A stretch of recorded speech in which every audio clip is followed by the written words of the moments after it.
Good afternoon, everybody that's listening and watching this video, the viewers. It's again one of that times where me and Simon have the Suidlanders Gesels program, and obviously you notice that I'm speaking English, and that is because we've got a lot of international listeners that are following the Suidlanders Gesels programs on YouTube and the various social media platforms, and we thought we would give it a go. For me to try and speak as much English as I can. Obviously it's my second language and there will be hiccups along the way, but for the international viewers and listeners, I hope I don't butcher your language too much. But welcome, Simon, and lekker having you here again for this Suidlanders Gesels. It's my pleasure, Marius, and I'll give you a piece of advice that I've given to Mr. Miller in the past.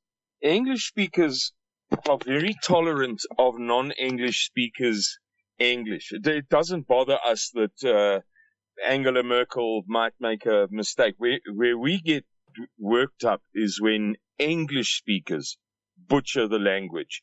It's one of those things. Mr. Miller is sometimes shy to speak in English. He doesn't do it very often, but on certain occasions when the topic has come up, I've said to him, I think maybe, your impressions of how judgmental we are incorrect, because we do have so many grammar Nazis. We call them grammar Nazis. But if you look carefully, those grammar Nazis are never correcting Spanish speakers or French speakers or German speakers. They're correcting English speakers. So I wouldn't worry about it if I was you. Honestly, Marius, your English is more than good enough. And people will tell by your accent that you are not a native English speaker. Yeah. Great. So Simon, you said earlier today when me and you spoke quite briefly that we're going to focus a bit on Ukraine today. Yeah, Marius, Ukraine is very much in the news for a number of reasons. And it seems to me that not many people understand what's going on in Ukraine. Both in the mainstream and among conservatives, they seem to have missed a lot of the background story. I'm going to kind of start in the middle and just thrash about like a child learning to swim or playing in a paddling pool. I don't have a coherent timeline. I've got more notes here than I've ever made for any interview ever. But I don't have an ideal starting point. So I'm just going to, as I say, thrash about a little bit. Donald Trump said that he would sort out the war in Ukraine in a day. And here's another cautionary note. This interview might upset some conservatives. I'm going to try to be as gentle as possible, but there's certain home truths that have to be told. In the build-up to the war in Ukraine, the NATO was training about 10,000 troops a year over just sort of 10 years. In fact, it carried on into the war. So NATO trained about 100,000 Ukrainians in anticipation of the war. The greatest build-up period was Donald Trump's 4 years in office between 2017, 18, 19, 20. So this is Donald Trump's war, fairly and squarely.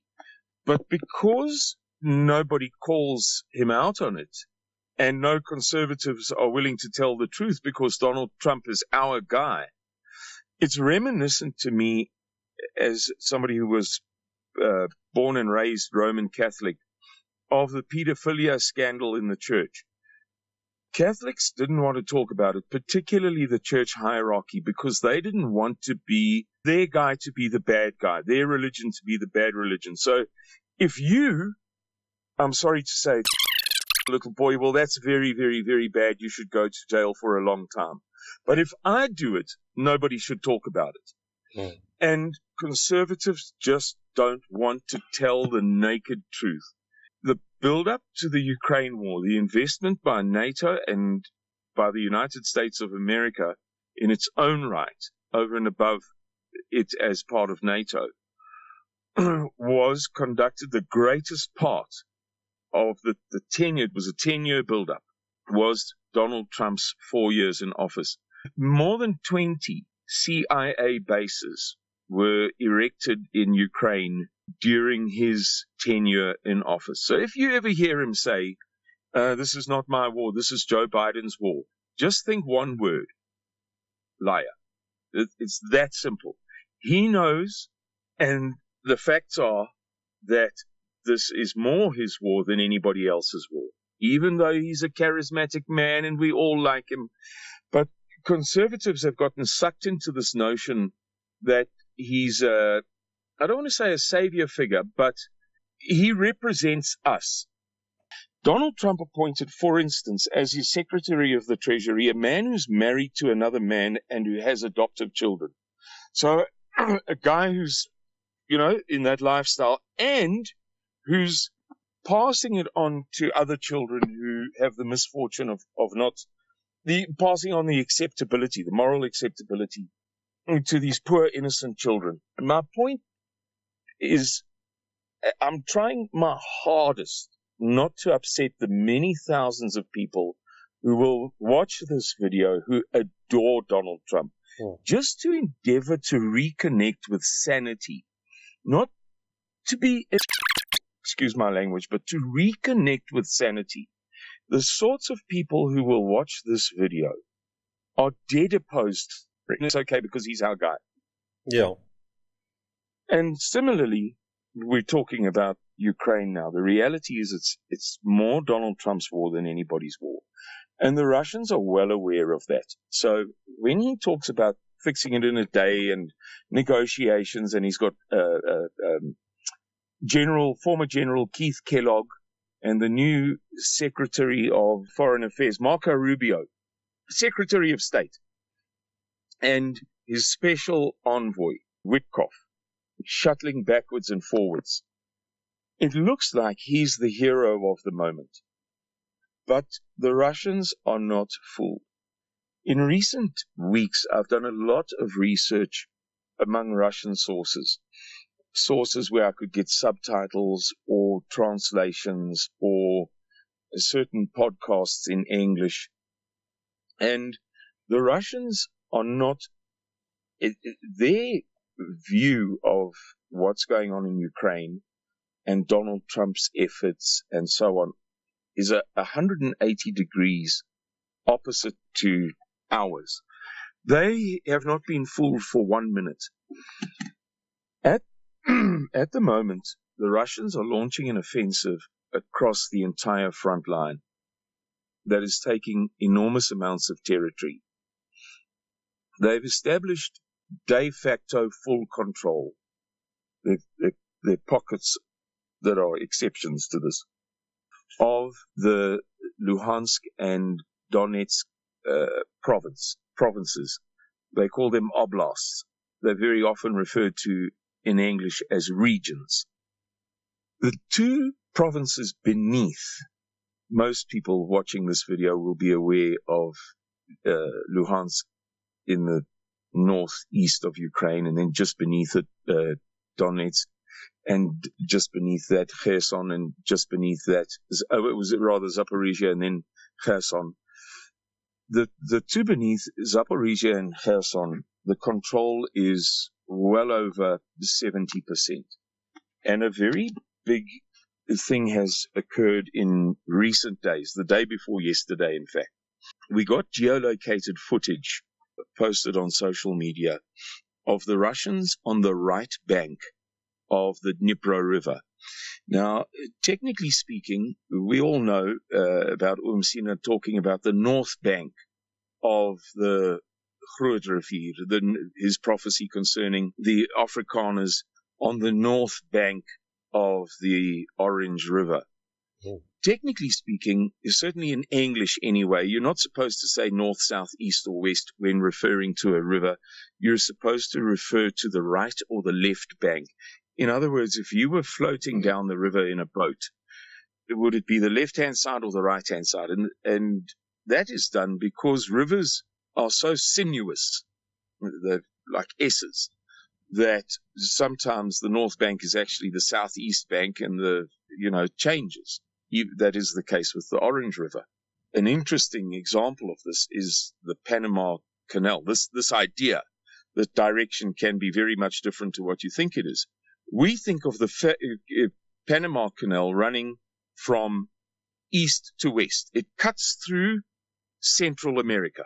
Boom. So it goes from the Atlantic Ocean to the Pacific Ocean, or the other way around, east-west or west-east. But if you zoom in on the Panama Canal now, you will be very surprised to discover that you travel in the reverse direction. In other words, the Panama Canal cuts through a piece of land which doesn't run north-south, like we think of North America, Central America, South America. That's north to south. That piece of land is running east-west. Therefore, the Panama Canal itself has to run north-south or south-north. So the right bank of the Dnipro River, what we would think of as the western side, and that is a very, very big development.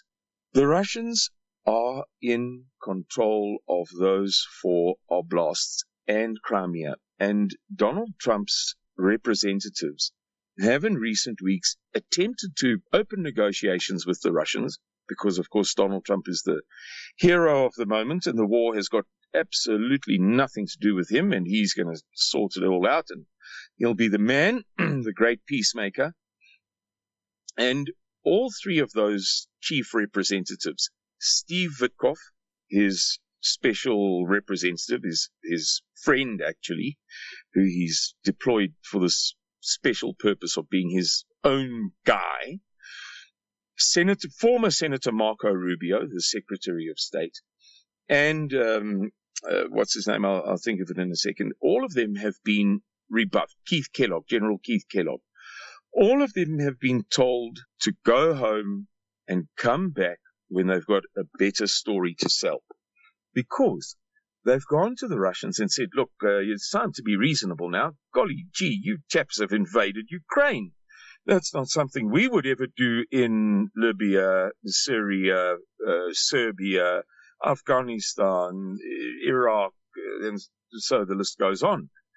We're holier than thou, We're the Roman Catholic priest. When we as a boy, you shouldn't even talk about it. That's worse than the actual act. And the Russians have said to them, we don't care what you think about us. Here's the reality. You built NATO bases and CIA spying operations and what have you, and here is all of the evidence, hard evidence. We will release this evidence into social media in a wave that will engulf you like nothing has ever done. We will release our eavesdroppings, our tappings, if you like, of telephone conversations at the highest level of every government in Europe and the USA in such a way that you'll never be able to hold your, head up high in public again. They've said there are certain non-negotiables. The first is that whoever signs a peace agreement on the Ukrainian side may not be Volodymyr Zelensky, because under international law, he's an illegal president, because contrary to their constitution, which has no special provision for wartime, he didn't hold elections last year. No. And we're going to do this the international law way, or not at all. Don't try to convince us to, like you Americans always do, overlook international law when it suits you. Number two, we're not going to give up those 4 regions because of things that have happened in the past, and we all know about Vladimir Putin's warning in 2007 that what the NATO was doing in Ukraine could lead to World War III. That was in January of 2007 in Munich, where he gave that speech where he absolutely spanked the world leaders seated in front of him. I mean, he gave them a hiding. That's 2007. This goes back a long, long way, and he's willing to bring out the receipts and embarrass everybody in the process. He said, number 3, don't even mention Crimea. Crimea was built by Catherine the Great prior to the USA becoming a country. I forget the exact date, Marius. I think it was 3 years before the Declaration of Independence. As your viewers will know, the USA ostensibly, supposedly, declared independence on the 4th of July, 1776. That's the traditionally celebrated day. In fact, that document was not ratified until October of that year. But all right, if they want it to be the 4th of July, they're welcome. It's, we all have our little sort of vanities or conceits or whatever.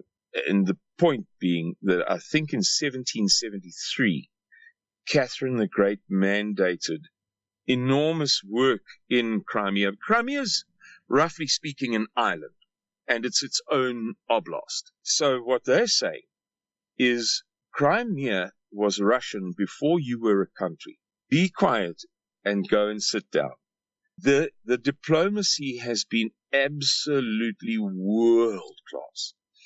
I recommend that anybody who has the time to listen to a fairly long interview should listen to Sergey Lavrov, the Minister of Foreign Affairs of Russia, being interviewed by what they call, Americans have got the best slogans, a fourth wave lean-in feminist on CBS. Oh, you embarrassed that poor one. So, in fact, perhaps Arnold can put the link in. It's from the day before yesterday, I think. The diplomacy has been world class, which has now led to a situation in which Donald Trump is saying, I'm fed up with this Ukraine story. If we don't get a deal in a few days, well, I don't want anything more to do with it. And it sounds like he's saying, I wash my hands of this terrible affair. What he's actually saying is, I'm behind the 8 ball. I'm snookered. There's no way I can fix this. Yeah. There's no way anybody, it's what's called in English intractable. Like the word tractor, you can pull something, there's a common root there. Intractable is where your position and my position can never meet in the middle. They are mutually exclusive. And that is the status quo. This thing can't be fixed by some guy wielding a magic wand, because Volodymyr Zelensky is not going to give up power. He's going to have to be assassinated. Then they're going to have to hold elections. And there's all sorts of dramas that are going to play out in between. The Europeans are going to be meddling. Keir Starmer will want to be seen. Emmanuel Macron will want to be seen. Emmanuel Macron, at Pope Francis's funeral over the weekend, the Roman Catholic, I want to say bishops, they all looked very, very senior, judging by their cassocks. The dress that they wear is called a cassock, and different colors mean different things. Put out 3 chairs in an enormous hall, and in walks Zelensky, and then in walks Trump, and then in walks Emmanuel Macron. He'd apparently invited himself to this meeting, and Donald Trump spotted him and walked up to him and sent him packing like a schoolboy. And then he sat down and had a 15-minute conversation with Volodymyr Zelensky, and that was it. 15 minutes! The full extent of the meeting. Now, it comes hot on the heels of a very embarrassing meeting in the White House, when J.D. Vance, the deputy president, the vice president, I should say, of the United States of America, had to put Volodymyr Zelensky in his place. And Donald Trump added a little bit of a spanking there too. So he only gave him 15 minutes of his time. So I think he's being read the Riot Act. I think that the United States has come to the realization that it is not in a position to rectify matters. And if it gets high-handed or heavy-handed with the Russians are going to bring out the receipts. If the Russians start flooding Telegram and X with material that we know that they've got. We know that they have all of the satellite imagery and all of the satellite signatures. I don't know the correct term. I'm going to call them signatures of chemical and biological weapons that were being produced at some of these laboratories that were discovered in the early days of the war. I'll rapidly remind viewers of an event that took place about 6 months ago. The then head of the military department responsible for all chemical, nuclear, biological warfare in Russia, a guy who was subsequently assassinated by a bomb planted in a motorcycle parked outside the door of his apartment in Moscow, in the suburbs of Moscow. That general did a presentation a couple of months before his assassination in which he revealed that Russia has all of the documentation pertaining to, it was quite a long presentation of various poisons, various chemicals and radioactive materials and so on that have been given to Ukraine in recent years. So their spy network, or a spy network is obviously an integrated thing. There's signals intelligence, there's human intelligence, there's all sorts, satellites, you name it, was obviously up to the task. Now, just imagine if Russia starts producing that material on X. Imagine if 100 million people a day in the USA become convinced of the fact that Donald Trump is more than anybody else the instigator of this war. We all know that Victoria Nuland was handing out refreshments in person on the Euromaidan, the Independence Square, in 2014 when the CIA instigated a coup against the legally elected president of Ukraine, Yanukovych. There have been many parties involved from many different U.S. administrations. But the high point of the U.S.'s involvement was in that critical period over 2017, 18, 19, and 20. The last thing that Donald Trump wants is to push his luck to the point where the Russians feel that they have to push back, because they will rapidly alienate him from an enormous portion of his base in the USA. His base doesn't, just like in South Africa, and that's why I say I really don't mean to upset people or distress people or ruin people's day, but the time is coming, Marius, when we're going to have to make, you and I, some enormously difficult decisions, when we too are going to be confronted by the truth and convenience. For now, it's okay to go with the truth. My life, your life, whoever's life is not that much at risk because we're Suidlanders and because we believe in the salvation of the Lamb of God. But if push comes to shove, and we do have global persecution, and we do have, as CNBC had on its website just last week, you will become chipped eventually. That was the title, the headline, or the title of the article. If things really do come to a head in this country and in other places in the world, we're going to be confronted by hugely difficult decisions. Do I put, and again, I'm sorry to use this example, but it's an example familiar to me. And it was the first and greatest act of manifest hypocrisy in my life. So it left an indelible impression upon me. It capsized my whole world to discover that the church that was supposedly providing my family with salvation thought that it was a worse sin to talk about pederasty, that's a man, a boy as opposed to another man, that it was a worse sin to talk about pederasty than the pederasty. Yeah.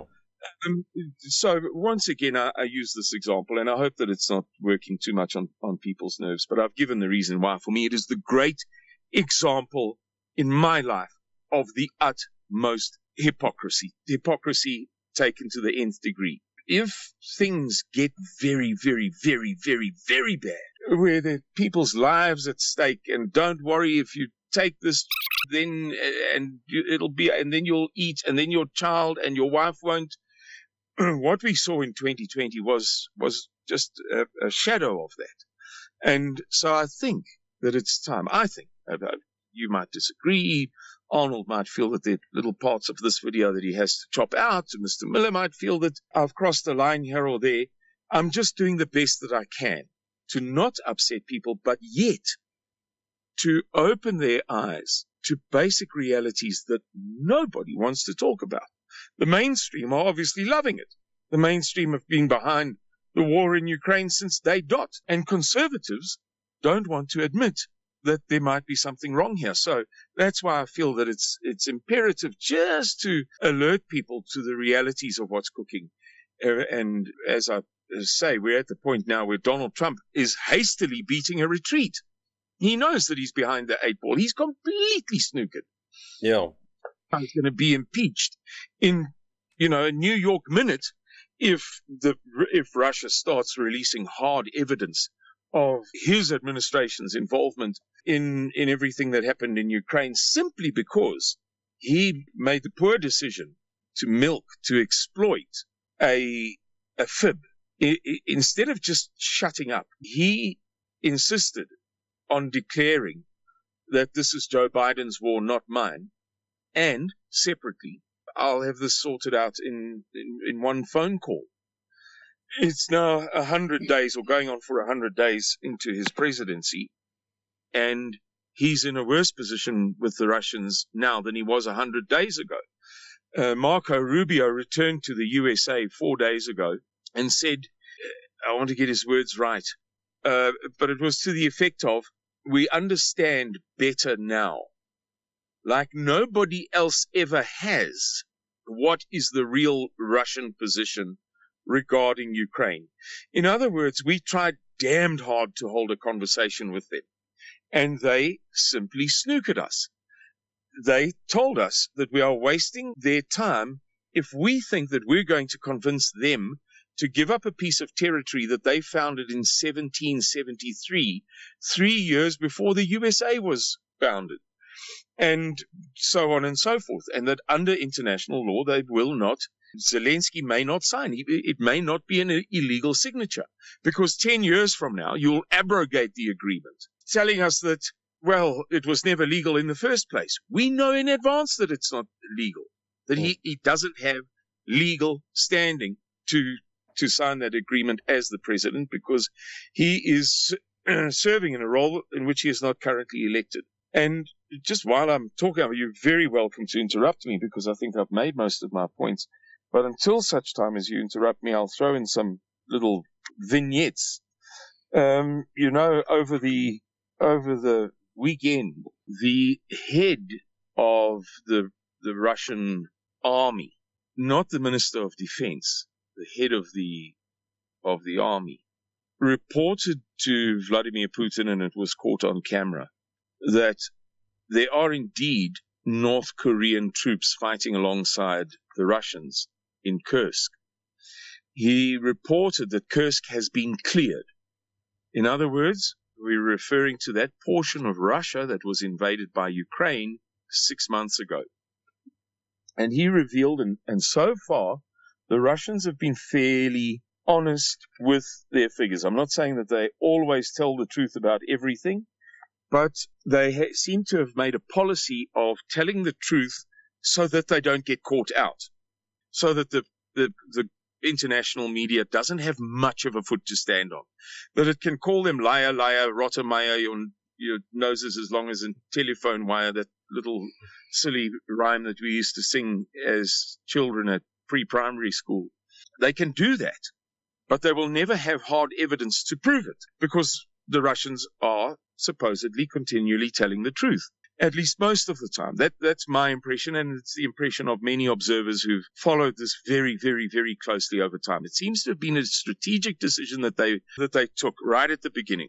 We're just going to tell the truth about everything so that we don't get caught out. Mm. The Ukrainians lost about 76,000 troops in that endeavor. About 4 months ago, that's a huge number. About 4 months ago, rumors began to circulate of North Korea blooding. I remember doing an interview with you and saying to you that I believe I was the only person that I knew of who gave this explanation, the North Koreans were blooding troops. In other words, we know that Russia has about 30,000 new recruits every month. It's expanding its military very, very successfully. It's getting in far more people than it's losing every month. And that's partly because the Russians see this as a patriotic war against the West, and partly because the Russians are paying damn good money to what they call contract soldiers, and they're not using conscripts. So if you go and sign up, depending upon your oblast of the many, 50 or whatever it is, oblasts in Russia, you will get from the federal government a sign-up fee. Maybe it can be as much as $5,000, 100,000 rand, 200,000 rand, whatever, and then the oblast itself will give more on top of that. Some of these guys are signing up for 300 grand and then 50 grand a month. Sure. It's blasted good money. Yeah. So, most people say, it's bull dust. There are no North Koreans. And then there was no evidence. But I said to you, Marius, that I think it's a blooding exercise because we know that now we know the date. I've said in an interview with you that Russia gave Topol M intercontinental ballistic missiles, the second most powerful known to mankind. The most powerful nuclear bombs, nuclear warheads, nuclear missiles that can fly from anywhere to anywhere. Given that you're always only halfway around the earth away from any other point. You can't be more than halfway, because if I'm halfway around a tennis ball, if my finger is halfway around a tennis ball from your finger touching the tennis ball, if I move 1 millimeter to the left, well, I'm going closer to you. If I move 1 millimeter to the right, I'm going closer to you. So with a sphere, with a ball, I only have to go halfway around to reach any point. Yeah. And it now turns out we've learned the dates. Russia did indeed give these enormous intercontinental ballistic missiles that can destroy the whole of the United States of America to North Korea. And it seems as if the Russians convinced the North Koreans that all hell is about to break out on earth. And North Koreans said, listen, we haven't fought a war in ages. And when it comes to warfare, the most vital thing is experience. Nothing is more important than that. No amount of training can substitute for experience. So the Russians said, well, why don't you send a few thousand guys over? We'll give them great time, great experience. And old Kim, Mr. Rocket Man, what did he have to lose? No. If the guys are on the payroll and they're fighting somebody else's war, they're already on the payroll. They cost you no extra money. Well, presumably you're going to say to the Russians, well, you provide the bullets. Or say, I don't know. They're wearing the same uniforms. Yes, there's logistics and what have you, but I've no doubt that their hosts are taking care of that. And they come back much enriched, as it were, in terms of their experience. So there's a lot going on in this war at the moment. The Russians advancing hugely, taking enormous swathes of territory. Their allies getting stuck in. The Americans apparently beating a bit of a retreat. And the Russians threatening to expose all of the secrets of NATO regarding chemical and biological warfare involvement in Ukraine. It's all going on. I don't know if you've got any questions or whether you feel I've done a fairly good job of bringing people up to date on what's there. No, Simon, I think you've done a brilliant job. I think the South African viewers and listeners would have maybe liked it. Maybe we can touch on that on Thursday. Is the Ukraine Zelensky that was here in South Africa last week, and the rumors of they've bought that Northern Platinum mine. Is it known Platinum? Northern Platinum mine? Yes. For the minerals. Yes. So I think in a South African point of view, we would maybe like to just hear sort of what was going on there. What was the fruits of their labor? Zelensky coming here. And yeah, that's all from my side, basically. Yeah, we can talk about that. I don't have many details, but I can tell you that the channels that are covering that are not people with an opinion. Like if you know how the saying goes, everybody opinions are like elbows. Everybody has one or two. It's the top channels in the world. That story appears to be dead true, and it exposes the ANC for what the ANC is. Of all of the people that they could have allowed to buy that mine, they allow the arch enemy of their husband or their wife, their spouse, if you like. I've often referred to BRICS as a marriage from which you may not divorce. The enemy of one of their spouses in BRICS. I mean, an act of such catastrophic stupidity that you wonder to yourself, is there a bottom to the pit of dumbness of the African National Congress? Yeah. And nobody should say, well, it was a private transaction, this is capitalism. Anybody who knows anything about the real world knows that there are secret corridors of power that are beyond our imagination, and when necessary, governments and billionaires and corporations and powerful people ensure that certain very, very dumb decisions don't get taken, regardless of what the law, what level of stupidity the law does in fact admit. So this is just going to give Vladimir Putin another reason to be enraged by the ANC. As we've discussed, how he embarrassed Cyril Ramaphosa at the BRICS summit meeting when Cyril Ramaphosa was giving his valedictory address, the goodbye address, the last speech of the day, and Vladimir Putin and Xi Jinping sat there apparently making fun of him. I mean, it was just unbelievable how disrespectful they were, and you would only be that disrespectful to another head of state if you were beyond livid with them. So, yeah, there's that. I'll end with one brief thing, Marius. We don't want to make this too long. Just to go quickly back to the Ukraine war. Speaking of ironies, we're speaking of an irony here.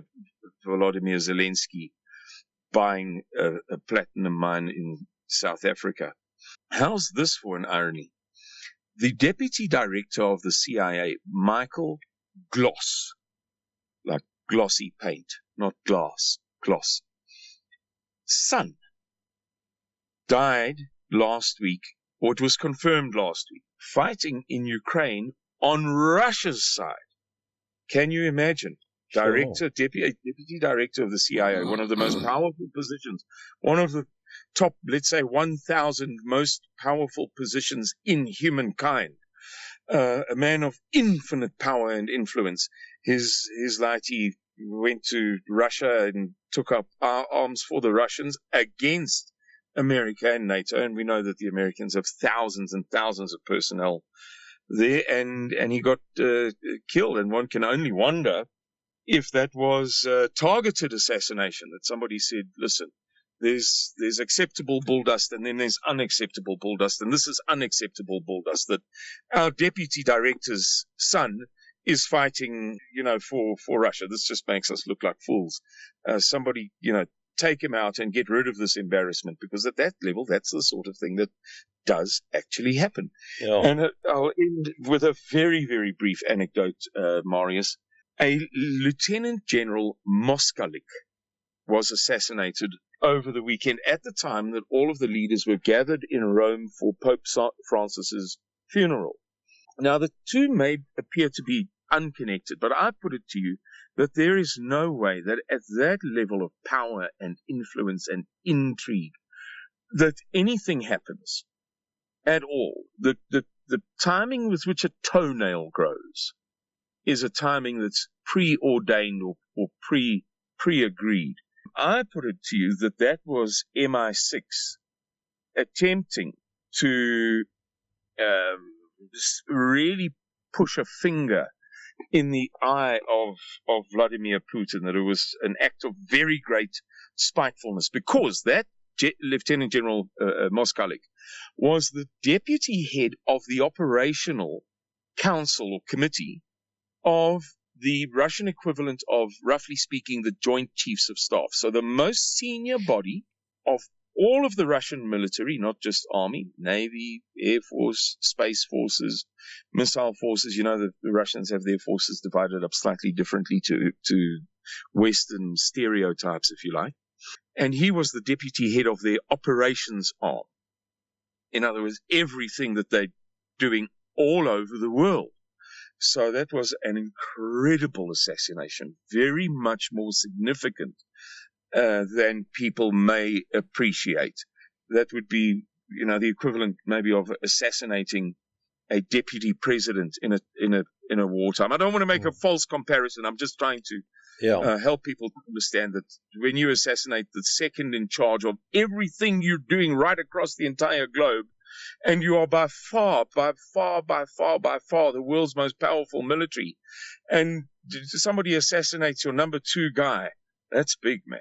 Yeah. That's really, really big. So I think that perhaps what we've seen since then, certain events happening around the world, a cyber attack perhaps on the power stations in Western Europe, and a few other things.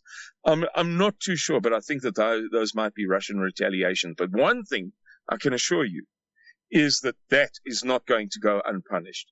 And it won't be long before you and I are talking about some enormous, spectacular act of retaliation that appears to have been conducted or executed by the Russians. Marius, and that's it from me. Thank you very much. Thanks once again for your time, Simon, like always. And then we will do this again on Thursday afternoon. So I hope you have a great evening. Be blessed, and I'll talk to you then on Thursday again. Yeah, all of the best to you guys on that end.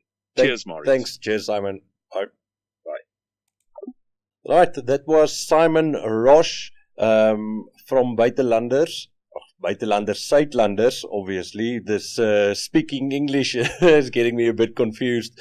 But for our international viewers, I hope you enjoyed that we are switching over to a completely English, this Suidlanders Gesels program now that we're doing. And show your love by sharing, liking, put some comments in there. We're always trying to bring the truth of the news that's going on across the world. And like you say, sometimes we say Donald Trump is doing a fantastic job in a certain area of his presidency, and sometimes, like tonight, there is some things that come out that is not that okay. Same with any president or any political party in the world. If they do good, we will say they do good. If they didn't do that good, then we will also say they didn't do that good. From my side, I hope you enjoyed the video, and then we'll, until the next one. Cheers, man. Bye.